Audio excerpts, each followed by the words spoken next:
Tonight, we're following several political stories on day 3 of the Republican National Convention. Here in Milwaukee, we hear from Senator J.D. Vance for the first time since becoming Donald Trump's running mate.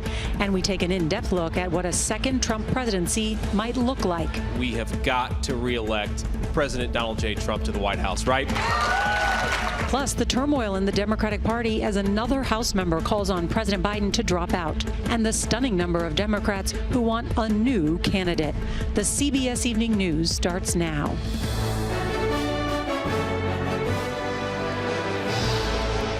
Good evening. I'm Nora O'Donnell right here in Milwaukee, the site of the Republican National Convention, and thank you for being with us. We're going to get to tonight's events from here in just a moment, but we have breaking news out of Las Vegas. President Biden has canceled an event after testing positive for COVID. The 81-year-old was an hour and a half late to a campaign speech in the battleground state when it was abruptly called off. We saw him boarding Air Force One a short time ago, saying, "I feel good," as he heads back to his home in the state of Delaware. CBS's Weijia Jiang is at the event tonight. And Weijia, what do we know about the president's symptoms?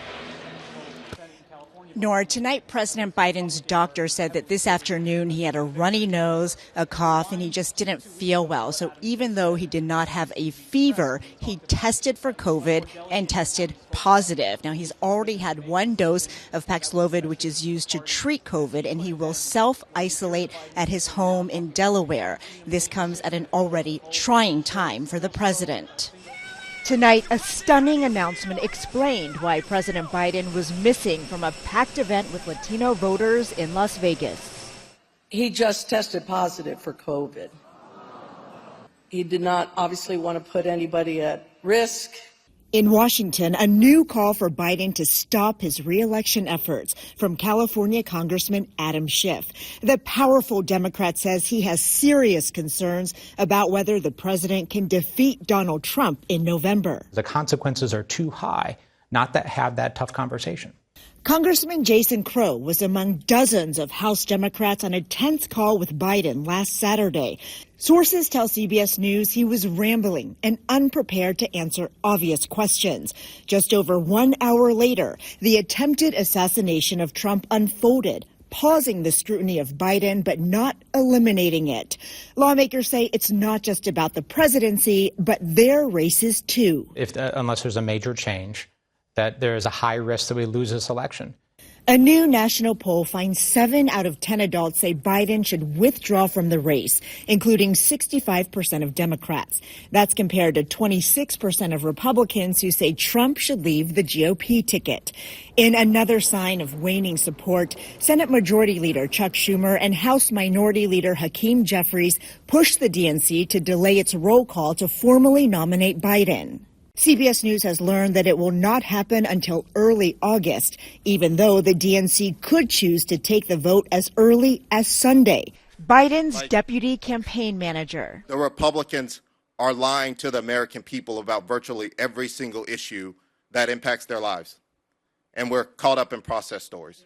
Today, for the first time on camera, Vice President Harris addressed the deadly Trump rally, offering condolences to the former president. Just as we must reject political violence, we must also embrace a robust discussion about what is at stake in this election.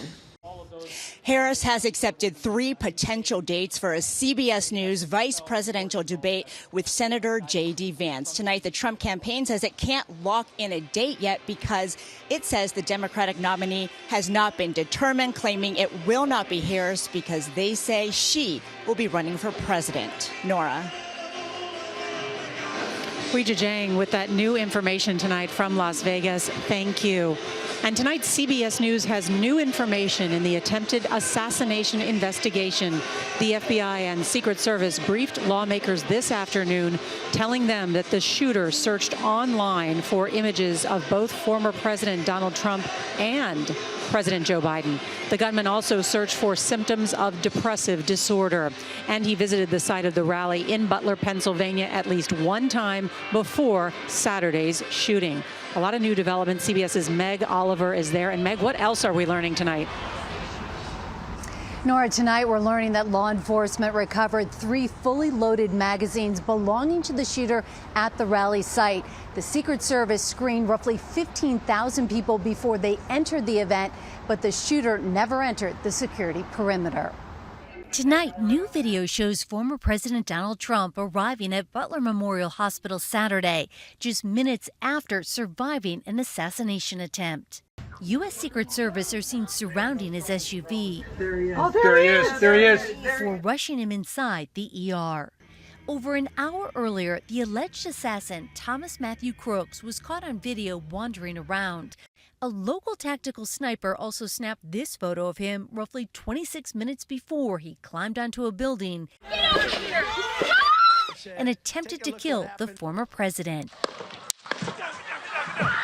Crooks had on him a phone and what appears to be a remote transmitter, potentially intended to set off suspicious devices he had in his car and home.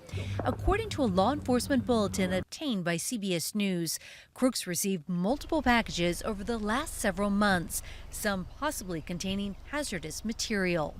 A CBS News analysis has found the sniper team closest to the shooter would have had their line of sight likely obscured by trees, making it difficult for them to see him clearly.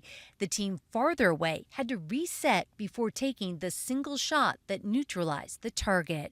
A private funeral is planned on Friday for Corey Comparatori, the retired firefighter killed. Meanwhile, 2 others have been upgraded from critical to serious condition, including 74-year-old James Copenhaver, shot twice. He loves his country. He's somebody that you would want as your next door neighbor. Crystal Barr is Copenhaver's family friend. How's he doing? I think he's definitely on the road to recovery. People went there for an exciting day, and instead, lives were changed. Tonight, multiple federal agencies have launched investigations into the Secret Service failure here. We're also learning tonight that Secret Service Director Kimberly Cheadle will testify before the House Oversight Committee this month. Nora? Meg Oliver, with all that new information, thank you very much. Now back here in Milwaukee, Vice Presidential pick J.D. Vance will headline night 3 of the Republican National Convention with a prime-time speech. It's a critical evening as the Republican Party hopes to introduce their new rising political star to the country. CBS's Robert Costa tells us more about Trump's running mate. Former President Trump sized up the podium and studied the teleprompter ahead of Thursday's acceptance speech. But tonight, it's J.D. Vance's turn. For the 39-year-old freshman senator and once never-Trumper turned loyalist, this is his first Republican convention. And tonight, his possible breakout moment, accepting the vice presidential nomination. It is time to get rid of the corrupt Biden-Harris regime that has broken this country, that has ruined its reputation in the world, and most importantly has made a basic middle-class life less affordable for our citizens. Let's get rid of him. His speech tonight is a chance to introduce himself to Republicans and to a national audience that might only know him as a best-selling author of his memoir, Hillbilly Elegy, about his childhood in Middletown, Ohio, in a poor family with Appalachian roots. Vance is married with 3 children. He joined the Marines before attending Yale Law School and later became a venture capitalist before entering politics, rising to the U.S. Senate with Trump's endorsement. And evolution from criticizing Trump, I'm a never Trump guy, to backing him. We have got to reelect President Donald J. Trump to the White House, right? Vance tonight is expected to underscore his military service and his tough upbringing, with a focus on convincing working Americans and union members that Republicans stand with them. A message he'll bring to the key battleground states of Pennsylvania, Wisconsin, and Michigan. Top Trump campaign advisor Chris LaCivita. He is particularly well suited for delivering a message aimed at what we truly believe are the forgotten men and women of the United States. But the Biden campaign, which is making a huge push on reproductive rights, sees Vance as vulnerable. This is a fellow who in the United States Senate participated in blocking protections for IVF. This is an individual who has said he is for a national and has made every indication that he is for a national abortion ban. Behind the scenes, sources tell me that former President Trump is paying very close attention to the reception among his core supporters, even asking his family for updates about social media about that Vance pick. Nora. Robert Costa, thank you very much.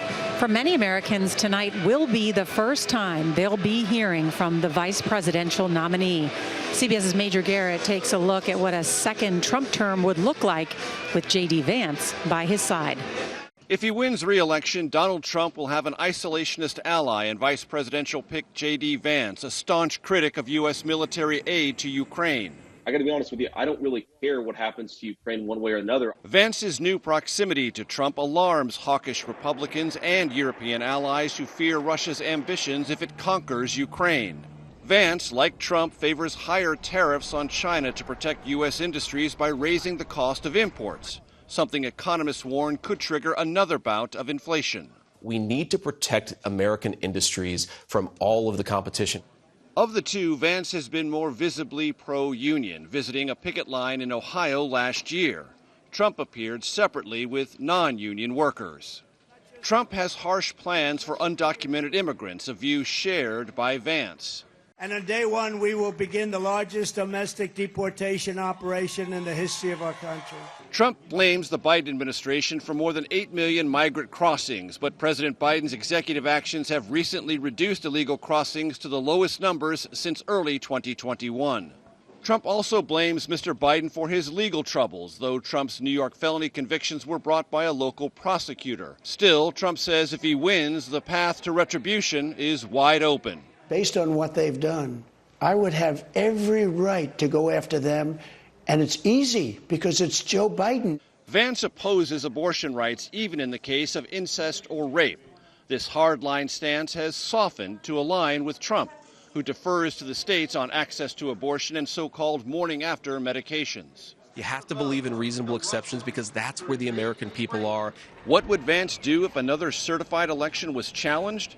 To Trump's delight, Vance has said he would have accepted multiple slates of electoral votes in 2020. That would have thrown the election to the House, ignored state certification, and disenfranchised millions of voters. Do I think there were problems in 2020? Yes, I do. Vance once stood out in the Never Trump movement, writing some years back he feared Trump could become an American Hitler. Now, as running mate, he will become one of Trump's most visible and aggressive advocates. And in this moment, Nora, Vance personifies the iron grip MAGA and its policies have on a remade Republican Party. It will be really interesting to hear from him tonight. Major Garrett, thank you so much for that. Nearly a foot of rain caused widespread damage across Arkansas and Missouri overnight, wiping out part of a bridge, flooding a courthouse, and tearing a shed off its foundation. Much of the Northeast is under threat of strong storms tonight, with severe weather coast to coast taking a heavy toll on America's infrastructure. Here's CBS's Tom Hansen. Across the Northeast, extreme heat is pushing the region's rail system to its limits. In New Jersey, where the heat index is above 100 degrees, Amtrak and New Jersey Transit are experiencing severe delays. Officials say the tracks can warp in extreme heat, and some cars are also running with no AC. Just hanging out in the subway like we are right now, it's hot, so we can't have that sort of delay. New York City firefighters had to spray down a commuter bridge that got stuck open after the metal expanded in 95-degree heat. The heat is also causing these soda cans to burst on board some Southwest Airlines flights. The airline says about 20 employees have been injured when handling the cans. In Nashville, Illinois, an estimated 200 homes were forced to evacuate after floodwaters spilled over a secondary dam that failed because of excessive rain. More aging dams are at risk as the frequency and amount of rainfall have increased across 70% of the country due to climate change, according to scientists. Down south, tens of thousands remain without power in the Houston area more than a week after Beryl. Pat Baker checked in on a neighbor who didn't have electricity, but it was too late. I unlocked the door and found her. You know, it's just been hot and miserable, and I'm just sick of this. And back here in New Jersey, if you want a sense of just how hot it is in this train station, Nora, look at my shirt. Now, that heat has pushed New Jersey Transit to cancel at least a dozen trains today. Nora? It is too hot. Tom Hansen, thank you so much. Eye on America is next with a look at the impact this week's stressful news coverage may have on your health.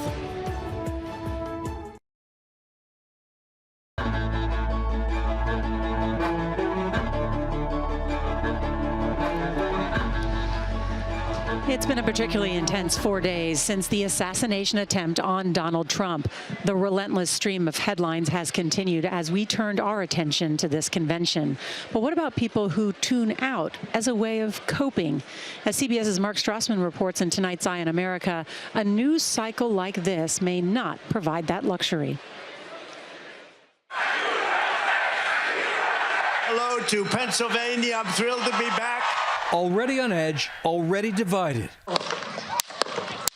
Millions of us absorbed dizzying drama this past weekend, a series of extraordinary headlines. A judge has just dismissed the classified documents case against former President Donald Trump. 72 hours straight from a shadow realm of the news cycle. Were the events of the weekend stressful for you? They were absolutely stressful. Could you feel your blood pressure rising? Absolutely. Like now Matthew Mata of Boston University's School of Public Health does more than follow the news. He studies how consuming it affects people's health. A major decision today, Trump selecting Ohio Senator J.D. Vance as his running mate.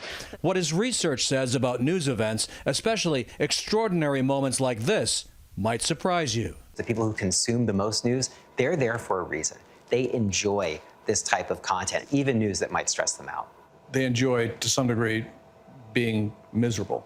Yes, I think that's a fair way of putting it. They are a relatively small number of people in the American electorate, but they are precisely the types of people who are the most likely to vote. Normally, only 38% of Americans pay close attention to the news. Normally. But there was nothing normal about this three-day news cycle. Bloodied in the Trump assassination attempt, his right ear and our sense of what's wrong in our country. A moment grafting next-level news trauma on the American psyche. And as a society, our mindset was already racing. The pandemic, racism and racial tension, inflation, and climate disasters. The American Psychological Association calls where we are now the impact of a collective trauma. It's a shame that my vote counts the same as your vote. It's a shame that you aren't in the same reality that we are. But remember, most people, the other 62%, try to tune out. Lack of interest or as a coping response. President Biden's campaign in crisis mode. Sometimes in our 24/7 digital world, the biggest headlines chase them down eventually. This is one of those times. What are the consequences of a news cycle like this? If people disengage, then we potentially run the risk of losing their opinions at the ballot box. So strap in. The extraordinary in this news cycle seems to have staying power. For Eye on America, Mark Strassman in Boston. It has been quite a week. NFL Hall of Famer Terrell Davis opens up after being unjustly handcuffed and kicked off a flight in front of his family. That's next.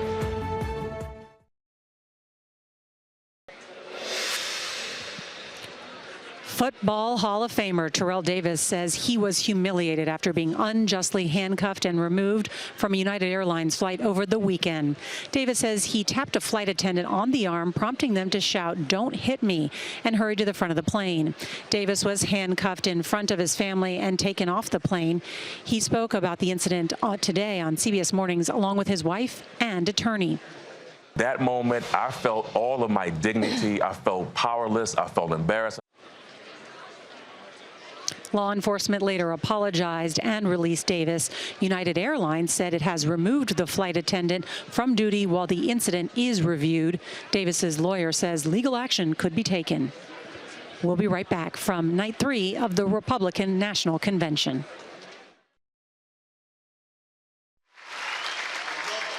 It's a busy day in politics. The breaking news, President Biden now sidelined from the campaign trail after testing positive for COVID. As for Biden's opponent, tonight's theme here at the Republican National Convention is Make America Strong Once Again.